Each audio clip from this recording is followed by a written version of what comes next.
तो hello friends, आप सभी को मेरा प्यार भरा आदाब और नमस्कार। मैं हूँ रियासत हुसैन उस्मानी और आपका एक बार फिर से हमारे यूट्यूब चैनल भारत दर्पण में आपका बहुत बहुत स्वागत है। आज है 7 दिसंबर 2025 और आइए शुरू करते हैं। आज की जो महत्वपूर्ण खबरें हैं उन पर जो है हम चर्चा करते हैं। तो देखिएगा, सबसे पहली जो खबर है वो रूस और यूक्रेन को लेकर के है। तो देखिए, यानी रूस का बड़ा हवाई हमला, यूक्रेन में भारी नुकसान। अगर हम बात करें, देखिए रूस और यूक्रेन में जो है लंबे समय से जो है लगभग 2023 से जो है वो लगातार युद्ध हो रहा है और उसी को लेकर के जो है ये एक महत्वपूर्ण खबर आई है। और इसमें जो है देखिए, रूस ने विभिन्न शहरों पर मिसाइल ड्रोन हमले किए। कई जगहों पर जो है बुनियादी ढांचों को क्षति भी जो है पहुंचाई गई है, जिससे जो है जनहानि की सूचना भी सामने आई है। संघर्ष लंबा खिंचने पर अंतर्राष्ट्रीय चिंता भी बढ़ी है। यानी जो है हम देख रहे हैं कि ये संघर्ष इतना लंबा हो चुका है कि लगभग 2 साल हो रहे हैं और इसमें जो है ये लगातार यूक्रेन और रूस के बीच जो है लगातार युद्ध जारी है। अगर हम बात करते हैं, देखिए वैसे तो इसका जो मुख्य कारण रहा है, क्योंकि यूक्रेन जो चाहता था वो नाटो में शामिल होना चाहता है और उसी वजह से जो है तब से यह जो युद्ध है वो उसकी स्थिति बनी हुई है। हालांकि अनेक कारण भी हैं, लेकिन मुख्य कारण जो है वो यही माना जाता है कि यूक्रेन जो है वो नाटो में अपनी जो है मतलब उपस्थिति दर्ज कर जाना चाहता है। तो थोड़ा-थोड़ा देख लेते हैं कि नाटो के संबंध में क्या है।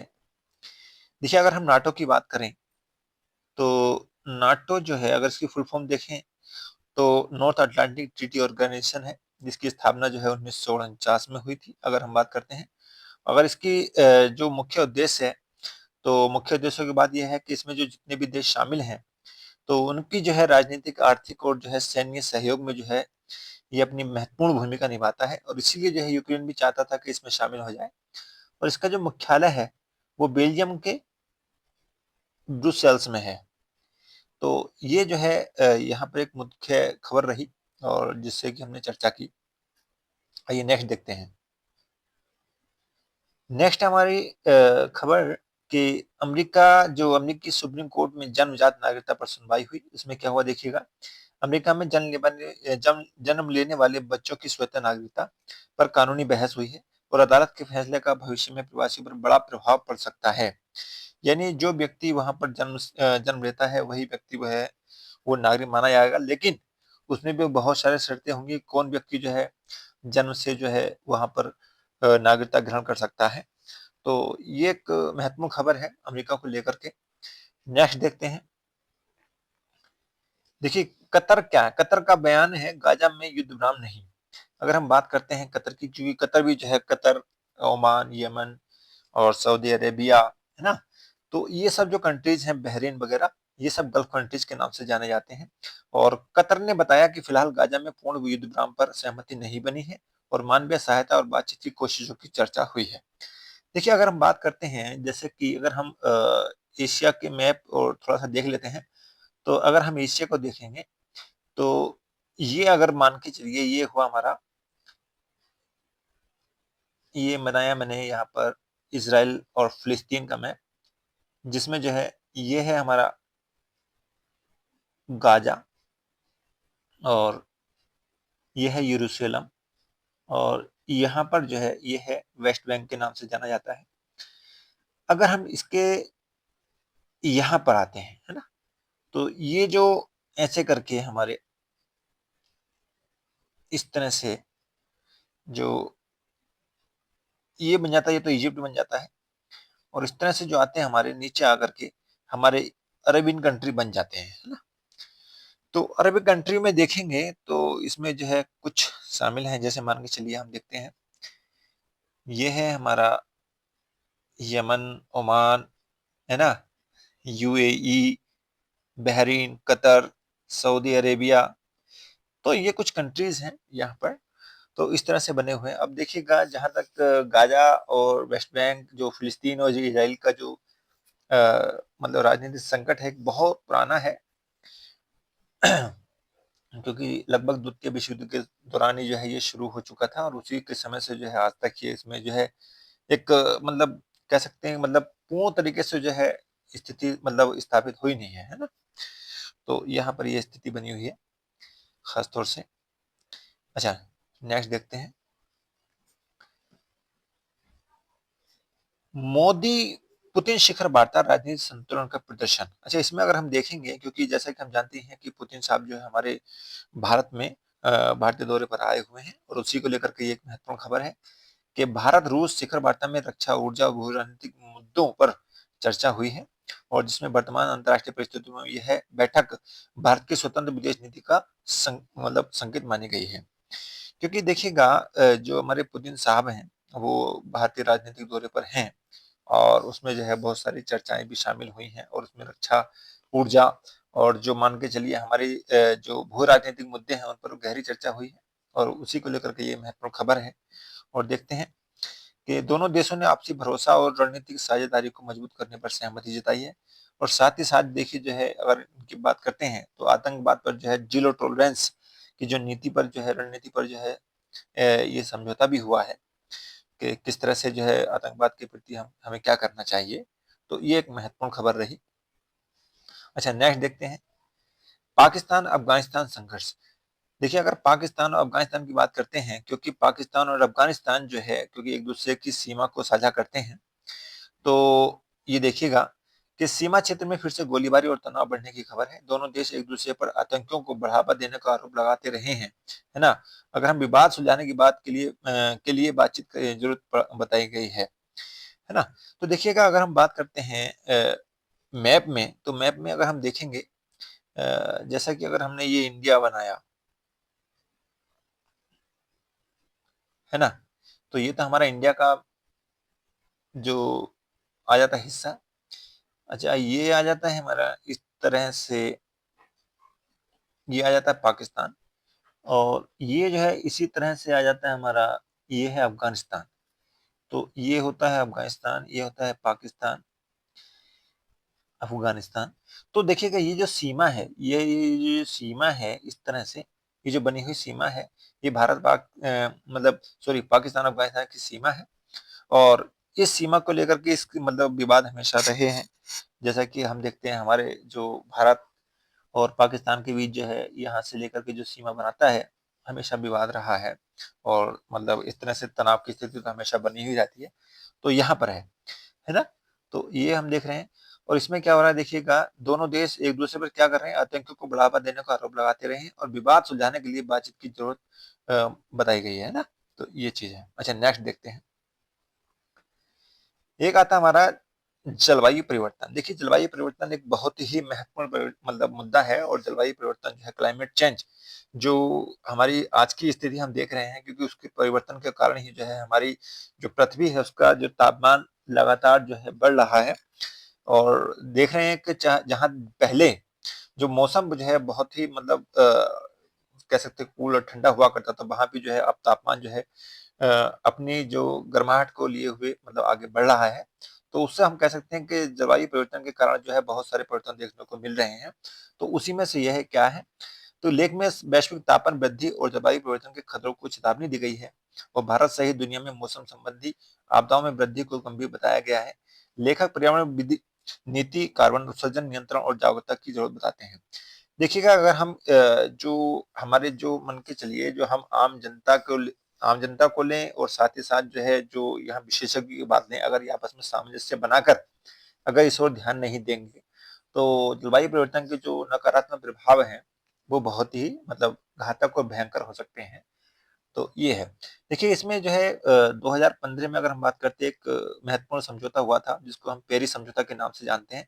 2015 में जो पेरिस समझौता हुआ है ना, तो उसमें क्या हुआ था कि कार्बन उत्सर्जन लक्ष्य हेतु जो है कुछ किया गया था कि कानूनी बाध्य बनाया गया कि कानून रूप से बाध्य बनाया जाए इसको, और ताकि जो है जो कार्बन उत्सर्जन वाले देश हैं, जो कार्बन उत्सर्जन कर रहे हैं, उनके लिए जो है एक सीमा सीमा और साथ ही साथ उनकी जो है कार्बन उत्सर्जन की क्षमता को जो है वो क्या किया जाए, नियमबद्ध किया जाए, कानूनबद्ध किया जाए, है ना। तो वो एक बात है यहाँ पर। अच्छा, नेक्स्ट देखते हैं।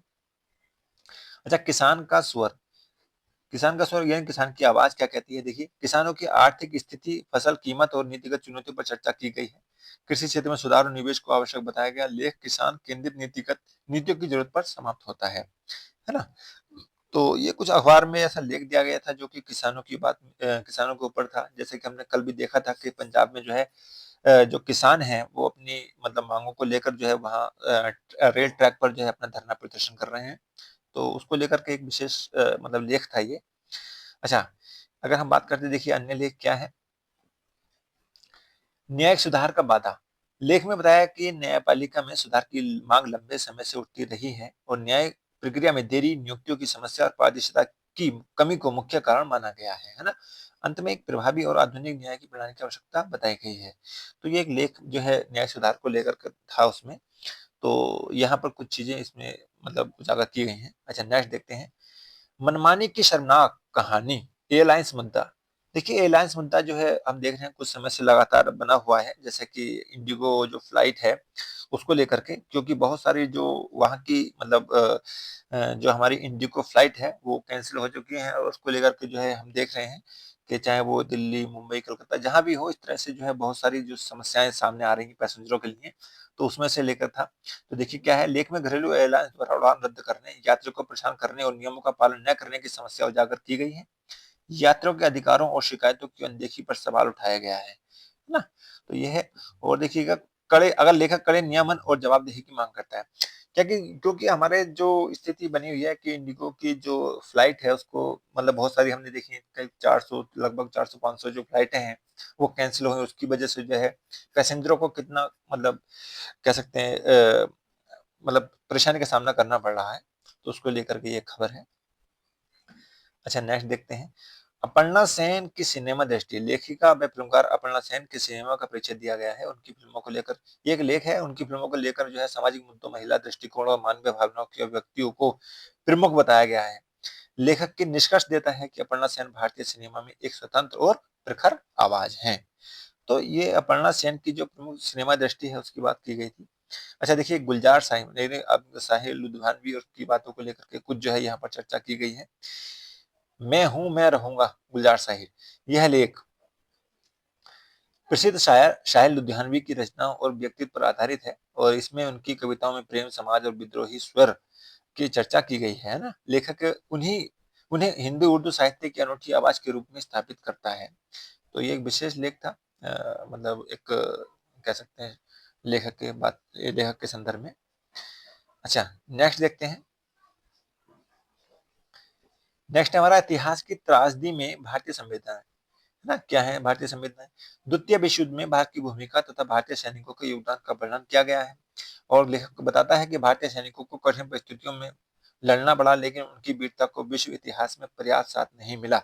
लेखक का निष्कर्ष है कि भारत को अपने ऐतिहासिक योगदान करके नई दृष्टि से दर्ज करने की आवश्यकता है। जैसा कि हम जानते हैं कि जो द्वितीय विश्व युद्ध की अगर हम बात करें, क्योंकि जो दो महत्वपूर्ण युद्ध हुए इंटरनेशनल लेवल पर, यानी फर्स्ट वॉर यानी वर्ल्ड वॉर, यानी आपको अगर हम देखें फर्स्ट वर्ल्ड वॉर और सेकंड वर्ल्ड वॉर है ना? सेकंड वर्ल्ड वॉर, तो ये कब से कब तक हुआ देखिएगा, 1919 से लेकर के 1914 से लेकर के 1919 तक। और ये जो हुआ हमारा 1939 से लेकर के 1945 तक, है ना? ये रहा।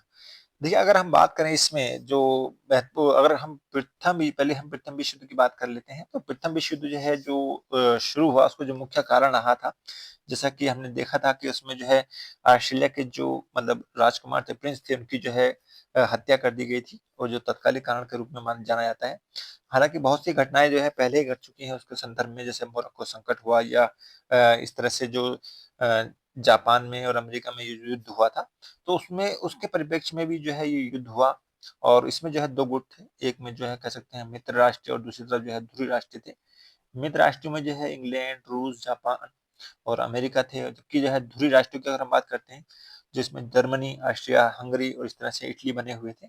तो इन मतलब गुटों में जो है ये विश्व युद्ध हुआ था, जिसमें जो है अंतिम रूप से जो है अगर हम बात करते हैं, जो ध्रुवीय राष्ट्रों को जो है मतलब हार का सामना करना पड़ा था। और जो संधि हुई, जिसमें संधि पेरिस की संधि आप जानते हैं, फेमस है, पेरिस की संधि और वर्षा की संधि। अब ये जो वर्सा और पेरिस की संधि हुई, उन्हीं को आगे चलकर जो है एक आधार बनाया गया, क्योंकि जर्मनी ने और जो ध्रुवीय राष्ट्र रहे, उन्होंने मतलब इसका पालन नहीं करते हो, क्योंकि उन पर ये थोपी गई थी संधियां, तो इन्होंने जो है अपने आप को मजबूत किया और वो जो है पुनः 1900 जो अगर बात करते हैं 1939 से जो है एक नई प्रक्रिया शुरू की, और 1939 में जो है उन्होंने जो संधियां उन पर थोपी गई थी उसके परिणाम स्वरूप जो है यहाँ पर जो द्वितीय विश्व युद्ध शुरू किया, है ना। इसमें जो मुख्य कारण अगर हम तत्कालीन माने तो जर्मनी ने जो है पोलैंड पर आक्रमण कर दिया था, जिसके परिणाम स्वरूप जो है यहाँ पर द्वितीय विश्व युद्ध हुआ।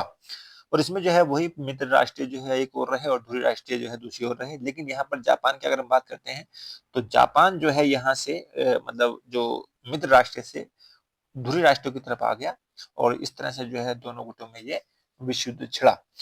और अंततः जो देखेंगे कि अंततः इसमें भी वही हुआ कि ध्रुवीय राष्ट्रों को जो है बहुत मतलब गंभीर समस्या झेलते हुए पराजय का सामना करना पड़ा, है ना। तो ये थोड़ी सी यहाँ पर हमने देखी जो महत्वपूर्ण बातें रही। अच्छा, नेक्स्ट देखते हैं।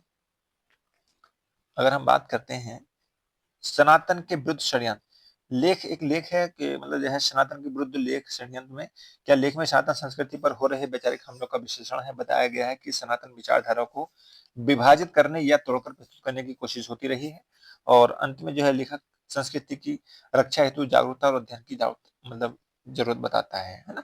तो ये एक लेख था। अच्छा देखिए, एक यहाँ पर एक खबर क्या है उसको देख लेते हैं, क्योंकि कल भी हमने देखा था कि जो है सोनिया गांधी जी ने कहा था कि हमारे जो नेहरू जी के विचार हैं उनको जो है मतलब उन पर मतलब हमला किया जा रहा है। तो उसी को लेकर के जो है एक लेख आया है। क्या लेख में बताया गया है, देखिए लेख में बताया गया है कि नेहरू ने इतिहास को देखने का अपना दृष्टिकोण रखा, जिसमें उन्होंने बाबर सहित मुगल शासन को सांस्कृतिक व राजनीतिक संदर्भ में सकारात्मक रूप से समझने की कोशिश की। लेखक ने कहा कि नेहरू के विचारों पर लगातार विवाद उठते रहे हैं, क्योंकि उन्होंने उन्होंने भारतीय परंपरा और इस्लामी शासन के बीच सांस्कृतिक मेल को रेखांकित किया। तो देखिएगा, अगर हम बात करते हैं जवाहरलाल नेहरू को, तो जवाहरलाल नेहरू जो है वैसे तो मान के चलिए जो पंडित मान लीजिए मोतीलाल नेहरू हैं उनके लड़के थे। और इन्होंने जो है अगर हम मान के चलें तो 1920 से जो है इन्होंने राजनीति में कदम रखा, जब असहयोग आंदोलन चल रहा था, तो तभी से जो है इन्होंने राजनीति में कदम रखा। और ये जो है जो आईएनसी रहा, और आईएनसी में जो है 1929 में जो है ये अध्यक्ष भी रहे, है ना। जिसमें जो है उन्होंने क्या कहा था कि जो है 1929 में अध्यक्ष रहने के लिए कि पूर्ण स्वराज हमारा जो है जो पूर्ण स्वराज का मुद्दा है उन्होंने उठाया, और यहाँ पर मतलब जो आईएनसी का लाहौर अधिवेशन था उसमें अध्यक्ष रहे ये। और अगर हम बात करते हैं इनकी अन्य उपलब्धियों में, तो देखेंगे कि इनको जो है अगर हम बात करें जो सबसे पहला कैबिनेट मिशन के तहत जो मतलब अंतरिम सरकार बनी, अंतरिम यानी इंटरिम गवर्नमेंट, है ना, अंतिम सरकार। तो इसमें जो है ये क्योंकि चूंकि माउंटबेटन जो थे वो अध्यक्ष थे, है ना, और ये जो है उपाध्यक्ष रहे उसमें, उपाध्यक्ष। तो ये उपाध्यक्ष रहे। अगर हम बात करते हैं जो मतलब अगर हम बिल्कुल 1947 में जो मंत्रिमंडल बना, तो उसमें जो है प्रधानमंत्री ये बनाए गए, प्रधानमंत्री, है ना। उसके बाद में जब 1952 में चुनाव हुआ तो फिर से ये प्रधानमंत्री बने, फिर 1957 में हुआ प्रधानमंत्री बने, 1900 फिर 62 में हुआ तो प्रधानमंत्री बने। तो इस तरह से जो है 1962 में, और अंततः जो है जब 1964 में इनकी मृत्यु हो गई, तो इनके बाद जो है जो हम कह सकते हैं कि मतलब मतलब पूर्ण तरीके से जो लाल बहादुर शास्त्री को जो है दूसरा प्रधानमंत्री के रूप में चुना गया था, है ना। तो ये बात रही थी यहाँ पर। अच्छा, नेक्स्ट देखेंगे हम लोग क्या रहा, सांस्कृतिक एकता का प्रतिबिंब। अच्छा, इसमें हम बात करते हैं कि एक लेख है, तो उसमें हम देखेंगे कि लेखक जो है भारतीय भाषा, संस्कृति और परंपरा को एक सूत्र में पिरोने वाली शक्ति पर प्रकाश डालता है। वह बताता है कि भारतीय समाज में विविधता के बावजूद एक स्वाभाविक सांस्कृतिक एकता मौजूद रहती है ना। लेख में भाषा, साहित्य और जो भी हमारी कल्पनाएं कला या इस तरह से कला संस्कृति है उसको सामाजिक एकजुटता का माध्यम बताया गया है ना। तो ये है। अच्छा, एयरलाइंस की मनमानी को रोकने के लिए सख्त नियम, जैसे कि हमने देखा जो हम पहले ही देख चुके हैं इस खबर को, इंडिगो को लेकर है ना। त्योहारी भीड़ के लिए रेलवे की तैयारी, क्योंकि इंडिगो की वजह से जो है बहुत सारी समस्याएं हो रही हैं, तो लोग जो है अब रेलवे की तरफ आ रहे हैं, तो इसको लेकर के ये खबर है। तो अतिरिक्त भीड़ संभालने हेतु रेलवे ने कई विशेष ट्रेनें भी चलाई हैं इसके लिए। अच्छा, यात्रा योजनाएं बदलनी पड़ी, क्योंकि ऐसा कंडीशन आ गई है कि जो है ऐसा हो रहा है, तो इसके लिए है यात्रा योजना भी बदलनी पड़ी है सरकार को। तो ये सब हो रहा है। अच्छा देखिएगा, उपराष्ट्रपति ने पटेल को याद किया, है ना। उपराष्ट्रपति जो है यह क्या किया, पटेल जी को याद किया है। उन्होंने कहा है कि सरदार पटेल ने भारत को एकजुट कर मजबूत राष्ट्र की नींव की निर्माण मतलब नींव रखी थी। जैसे कि हम जानते हैं कि जो है सरदार पटेल जी को जो है भारत का क्या कहा जाता है, बिस्मार्क कहा जाता है ना। तो भारत का बिस्मार्क कहा जाता है उनको। एकता यानी एक जो हमारी उस समय जब हमारा देश आजाद हुआ, तो उस समय लगभग 562 जो रियासतें रही हैं, तो उनको एकजुट में करने के लिए जो है इन्होंने सरदार पटेल जी ने जो है बहुत अपनी मतलब आगे बढ़ते हुए जो है बहुत महत्वपूर्ण कदम उठाया, जिसके कारण जो है इनको भारत का बिस्मार्क भी कहते हैं। तो ये उनको लेकर के खबर है। अच्छा नेक्स्ट देखते हैं, एलओसी तक रेल लाइन विस्तार की योजना।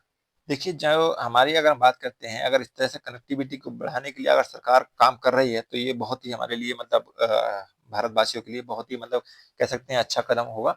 तो देखिएगा क्या है कि एलओसी तक रेल लाइन विस्तार की योजना है और सुरक्षा और कनेक्टिविटी बढ़ाने के लिए सरकार एलओसी के नजदीक तक रेलवे ट्रैक ले जाने पर काम कर रही है। तो अगर ऐसा हो जाता है तो जिससे जो है हम एलओसी जो आसपास के क्षेत्र हैं वहां से कनेक्टिविटी बढ़ जाएगी, तो उससे जो है आम जनता को जो है बहुत बड़ा लाभ मिलेगा।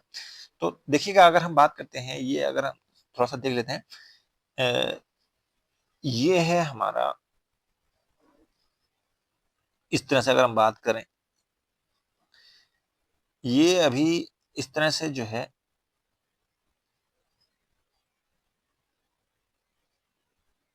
ऐसे मान के चलिए, ये है जम्मू कश्मीर, है ना, जम्मू एंड कश्मीर।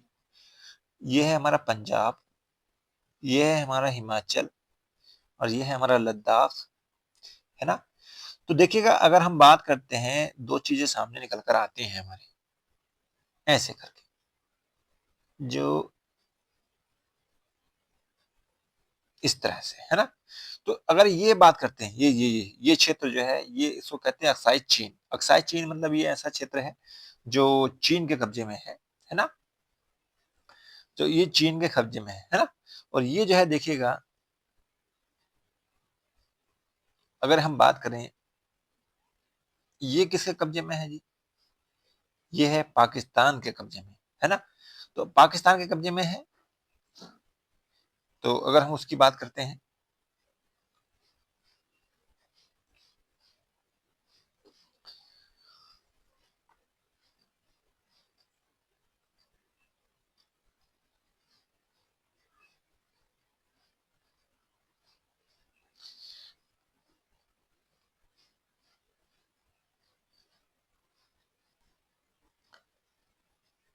तो फ्रेंड्स डिस्टरबेंस के लिए थोड़ा मतलब माफी चाहूंगा, थोड़ा डिस्टरबेंस हो गया था। तो देखिए शुरू करते हैं। तो मैं बात कर रहा था,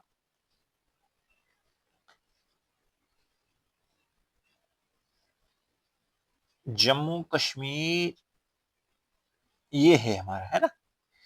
तो इसमें अगर हम देखते हैं ऐसा करके, ये जो क्षेत्र है,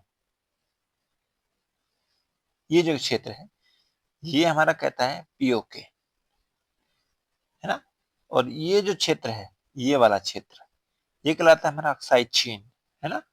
तो अक्साई चीन जो है वो चीन के कब्जे में है, जबकि जो है हमारा पीओके जो है वो पाकिस्तान के कब्जे में है ना। तो अब ये एलएसी और एलओसी, एलओसी है मतलब जो पीओके के और भारत जो हमारा अभी कब्जाधारी भारत है, अगर हम उसकी बात करते हैं, उन दोनों के बीच में जो एलओसी है, और अगर हम अक्साई चीन और ये बात करते हैं, तो इसके बीच में जो है वो एलएसी है। तो ये दो रेखाएं हैं, एलओसी मतलब लाइन ऑफ कंट्रोल और एलएसी मतलब लाइन ऑफ एक्चुअल कंट्रोल, मतलब एक्चुअल कंट्रोल, है ना। तो ये है। नेक्स्ट देखते हैं, अगर हम इसकी बात करेंगे तो उसको लेकर के जो खबर थी कि एलओसी तक जो है रेल लाइन विस्तार की योजना है और सुरक्षा कनेक्टिविटी बढ़ाने के लिए सरकार एलओसी के नजदीक जो है नजदीक तक रेलवे ट्रैक ले जाने पर काम कर रही है। तो ये एक महत्वपूर्ण खबर थी उस संदर्भ में। नेक्स्ट देखते हैं, जन आंदोलन को भड़काने वालों पर जो है कार्रवाई की जाएगी। सरकार ने चेताया है कि अगर ऐसा हुआ, सरकार ने चेताया कि आंदोलन को हिंसक रूप देने वालों को संगठनों और नेताओं पर सख्त कार्रवाई की जाएगी, है ना। ये एक खबर है। अच्छा, बाबा साहब का अपमान न करें योगी जी। अच्छा, महापरिनिर्वाण दिवस पर योगी ने कहा कि राजनीतिक बयानबाजी से अम्बेडकर की विचारधारा पर गलत उपयोग किया जा रहा है। तो देखिएगा, ये बाबा साहब के बारे में जो कल बात हुई, क्योंकि कल क्या था, उनका महापरिनिर्वाण दिवस था, यानी 6 दिसंबर को। तो उसी के संदर्भ में क्या कहा था, है ना, कि ऐसा जो अम्बेडकर जी की विचारधारा है उसका गलत उपयोग न किया जाए, ये योगी जी का कहना है, उत्तर प्रदेश के मुख्यमंत्री। तो अभी देखते हैं नेक्स्ट। छत्तीसगढ़ में नक्सलियों की वापसी बढ़ी, यानी देखिएगा, जैसे हम देख रहे हैं छत्तीसगढ़ में जो नक्सलवाद के लेकर के जो मतलब वहां पर माओवादी जो घटनाएं घटी हैं, उसको लेकर के बहुत सारे जो जवान शहीद हुए और साथ ही साथ जो है बहुत सारे नक्सली भी वहां पर मारे गए। तो ये मतलब उसमें क्या है, एक महत्वपूर्ण खबर आई है कि नई पुनर्वास योजना से कई नक्सली हथियार छोड़कर मुख्य धारा में लौट रहे हैं। तो ये अच्छी खबर है, अगर कोई नक्सली जो है अपने जो इस तरह की विचारधारा है उससे लौट करके मुख्य धारा में आ रहा है, तो ये एक अच्छा मतलब कैसा संकेत है। अच्छा, नेक्स्ट देखते हैं। बंगाल में आदिवासियों ने जनगणना प्रपत्र भरने से जो है इनकार किया है ना। तो जो बंगाल में हमारा एसआईआर जो भारत के 12 केंद्र शासित प्रदेशों सहित जो है राज्यों में हो रहा है, तो बंगाल में भी हो रहा है, उसी तरीके से उत्तर प्रदेश में भी हो रहा है। तो उसी को लेकर के खबर है कि कुछ आदिवासी समूह जो है शासन की नीतियों से असहमति जताते हुए फार्म भरने को तैयार नहीं है ना। तो ये इस तरह से घटना है। अच्छा, दुबई में कुवैत में रहने वाले बेटों के कारण मां ने एसआईआर फार्म भरा और महिला ने सुरक्षा कारणों से फार्म जमा किया, प्रशासन जांच में। ये एक नॉर्मल खबर थी, इसको छोड़ते हैं। अच्छा, ये खबर है सीमा शुल्क प्रणाली में बड़े बदलाव की तैयारी, है ना। तो देखिएगा, अगर हम सीमा शुल्क प्रणाली में जो है बड़े बदलाव की तैयारी कर रही है सरकार जो है फरवरी से बजट में कस्टम ड्यूटी ढांचे में बड़े सुधार ला सकती है। इसका उद्देश्य आयात प्रक्रिया को सरल बनाना, व्यापार बढ़ाना और उद्योग को राहत देना है ना। तो देखिएगा, अगर हम बात करते हैं दो तरीके के हमारे अगर हम बात करें, देखिए जैसे कि हमने पहले भी देख चुके हैं इसके बारे में, टैक्स जो है, अगर हम टैक्स की बात करते हैं तो टैक्स हमारे जो हैं दो होते हैं, डायरेक्ट टैक्स और इनडायरेक्ट टैक्स। डायरेक्ट टैक्स में आपका डायरेक्ट टैक्स में आपका आता है, जैसे मान के चलिए इनकम टैक्स हुआ, है ना, इनकम टैक्स, प्रोफेशनल टैक्स, इस तरह से इनडायरेक्ट टैक्स डायरेक्ट टैक्स आते हैं। और इनडायरेक्ट की बात करते हैं, जैसे मान के चलिए अभी हम जीएसटी देखते हैं या कस्टम ड्यूटी देखते हैं या फिर सेंट्रल एक्साइज ड्यूटी देखते हैं। तो इस तरह से जो है ये ऐसे हैं जो इनडायरेक्ट टैक्सेस हैं।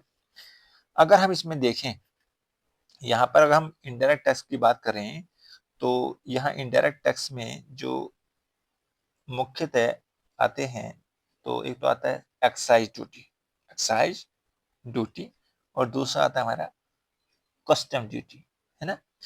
तो एक्साइज ड्यूटी क्या होता है? एक्साइज ड्यूटी ये होता है कि अगर कोई उत्पाद भारत में बन रहा है तो उसके जो उत्पादन पर, निर्माण प्रक्रिया पर जो टैक्स लगेगा, तो उसको हम कहेंगे एक्साइज ड्यूटी है।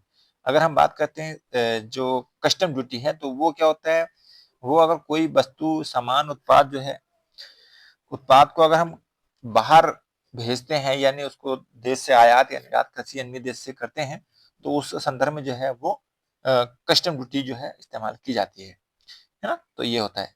अच्छा, इसके अंतर्गत जो है अगर हम बात करते हैं टैक्स की जो प्रणाली है, अगर टैक्स की प्रणाली में देखें हम, तो टैक्स सिस्टम जो है वो हम कह सकते हैं इस तरह से, जो मुख्य रूप से होता है वो एक तो होता है प्रोपोर्शनल। प्रोपोर्शनल में क्या होता है? अगर प्रोपोर्शनल में ये होता है, अगर किसी की आय बढ़ रही है, मान लिया अगर इसका मतलब इनकम बढ़ेगी, तो टैक्स रेट जो है उसके आधार पर नहीं बढ़ेगा, यानी वो क्या रहेगा, स्टेबल रहेगा। एक होता है हमारा प्रोग्रेसिव। प्रोग्रेसिव में क्या होता है, अगर हमारी इनकम बढ़ती है तो हमारा उसके आधार पर जो है टैक्स रेट भी बढ़ता जाता है। एक होता है हमारा रिग्रेसिव रेट, है ना। तो इसमें क्या होता है, अगर इनकम बढ़ रही है तो क्या होगा, टैक्स रेट कम होता चला जाएगा। तो ये कुछ इस तरह से जो इसकी टैक्सेशन की प्रणाली है हमारे भारत में, तो ये था। अच्छा, नेक्स्ट देखते हैं। अगर हम बात करें मोबाइल फोन के आयात पर आधार अब लागू नहीं, यानी मोबाइल फोन आयातक कंपनियों के लिए आधार अनिवार्यता को हटाया गया। इससे आयात प्रक्रिया पहले से जो है अधिक सहज होगी, है ना। तो ये है। अच्छा, नेक्स्ट देखते हैं। नीतिगत दरों में कटौती असंभव, एसबीआई।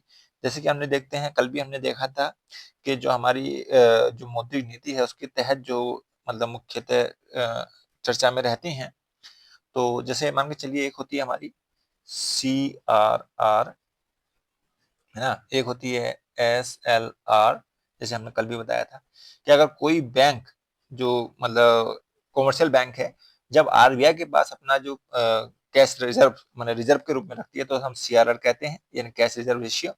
और अब कोई जो कॉमर्शियल बैंक है, अगर वो कुछ धनराशि, विशेष धनराशि अपने पास में रखती है तो उसे हम SLR कहते हैं, यानी स्टैट्यूटरी लिक्विडिटी रेशियो। तो इनका ये मकसद होता है कि अगर कोई ऐसी जब कोई स्थिति ऐसी उत्पन्न हो जाए जिससे जो है मान के चलिए पैसे की जरूरत पड़ जाए, तो उससे मतलब जो है वो पैसा निकाल कर जो है उसकी तरलता को मतलब आसान बनाया जा सके। तो ये होता है। और चाहे वो आपका मैंने कल भी बात की थी कि एक हमारी जो है रेपो रेट होती है और एक जो है हमारी रिवर्स रेपो होती है। रेपो रेट, है ना, और एक होती है reverse repo rate. Reverse repo rate, repo rate में क्या होता है? रेपो रेट में ये होता है जब आरबीआई जो है, जो हमारी वाणिज्यिक बैंक है, उनको उधार देता है तो जिस दर पर देता है उसे हम रेपो रेट कहेंगे। और जब जो है आरबीआई उन कमर्शियल बैंक से जो है उधार का पैसा लेता है, यानी उधार लेता है, उनसे लेता है, तो हम क्या कहेंगे उसको? Reverse repo rate. तो ये कुछ अवधारणाएं इसमें आती हैं। अच्छा, नेक्स्ट देखते हैं, भारत अमेरिका व्यापार वार्ता। दोनों देशों के प्रतिनिधियों ने व्यापार सहयोग बढ़ाने, तकनीक हस्तांतरण और बाजार पहुंच के मुद्दे पर बातचीत की, है ना, तो ये चीज है। अच्छा, एक देखते हैं हिंदू विकास दर टिप्पणी विवाद क्या रहा, एक मुद्दा रहा। और इसमें देखेंगे कि कुछ राजनीतिक दलों ने हिंदू विकास दर संबंधी टिप्पणी की आलोचना करते हुए कहा कि ऐसी मानसिकता देश को बांटती है। तो ये है। अच्छा, अगर हम बात करें, देखिए ये मतलब चलिए अगर हमारे जो हम स्थिति देखते हैं, वो विकास जो है, अगर हम बात करते हैं विकास, है ना, तो विकास क्या होता है? देखिए विकास में अगर हम बात करते हैं तो एक तो होता है हमारा ग्रोथ, यानी इकोनॉमिक ग्रोथ। एक होता है हमारा इकोनॉमिक डेवलपमेंट, है ना, एक होता है हमारा इकोनॉमिक ग्रोथ, एक होता है हमारा इकोनॉमिक डेवलपमेंट, और एक होता है हमारा सस्टेनेबल डेवलपमेंट।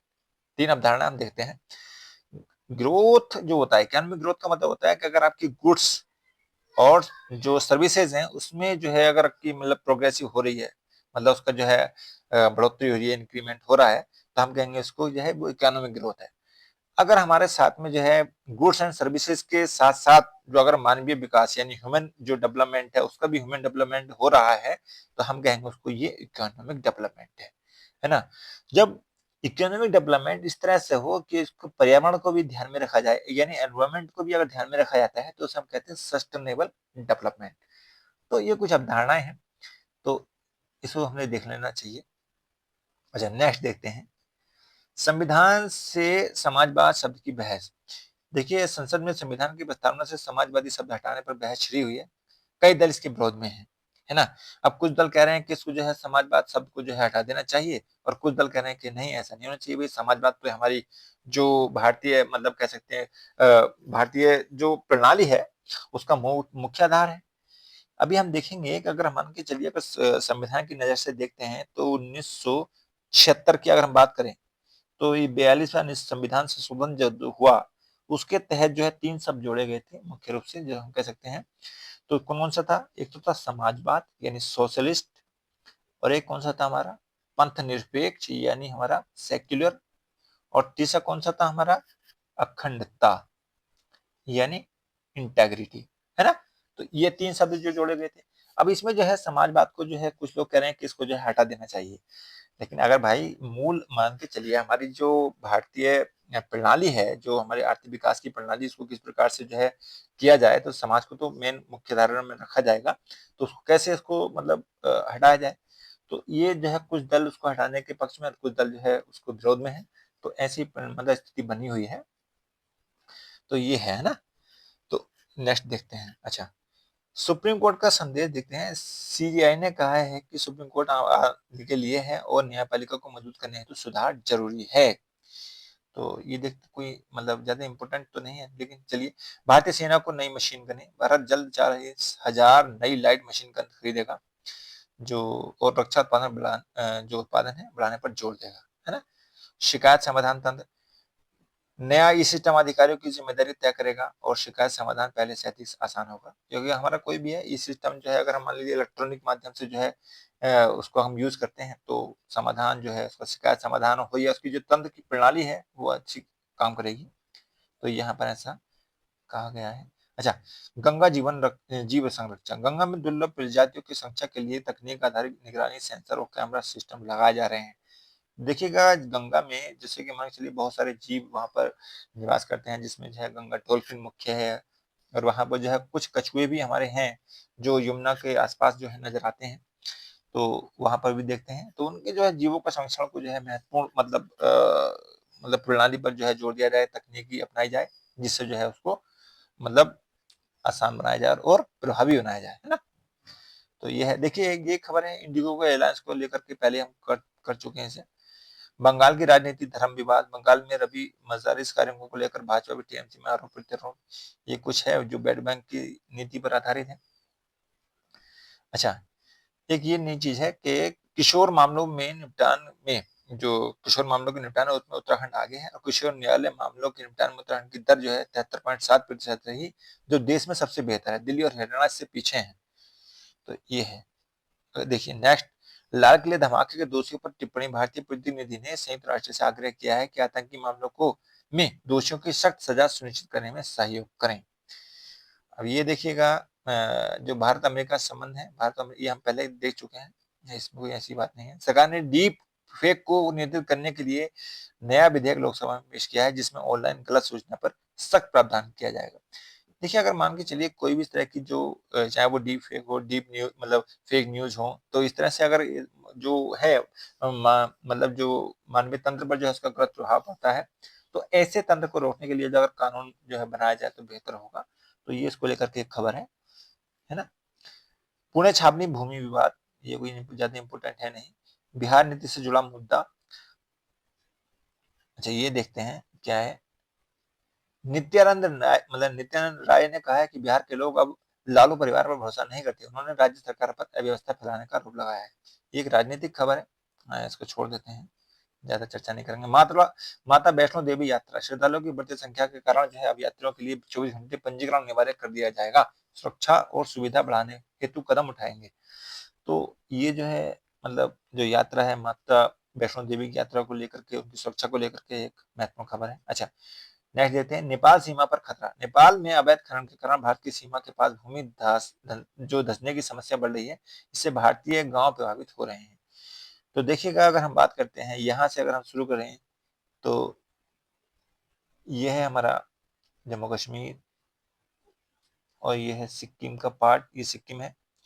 और अगर हम बात कर रहे हैं ये है नेपाल, है ना? ये नेपाल है। तो ये जो बॉर्डर है, अब इसके ये बॉर्डर हमारा मिला हुआ है, इधर भी मिला हुआ है, इधर भी मिला हुआ है, इधर उत्तराखंड से है, इधर सिक्किम से है, इधर बिहार का है, उत्तर प्रदेश का है। तो ये जो अगर हम बात करते हैं यहाँ इस क्षेत्र में अगर हमारा जो नेपाल की सीमा है अगर वहां पर खनन होगा तो हमारे लिए तो भाई दिक्कतें आएंगी ना, हमारी सीमा की बात है। तो यहाँ धसान की प्रक्रिया मतलब हमारे सामने आ सकती है। तो ये है। अच्छा, शशि थरूर व कांग्रेस विवाद। शशि थरूर ने कहा है कि आला कमान से मतभेदों के बावजूद भी कांग्रेस नहीं छोड़ेंगे। उन्होंने पुलिस के सम्मान समारोह में हिस्सा नहीं लेने को लेकर उठे विवाद पर भी प्रतिक्रिया दी। अच्छा, बिहार चुनाव पर तेजस्वी का बयान।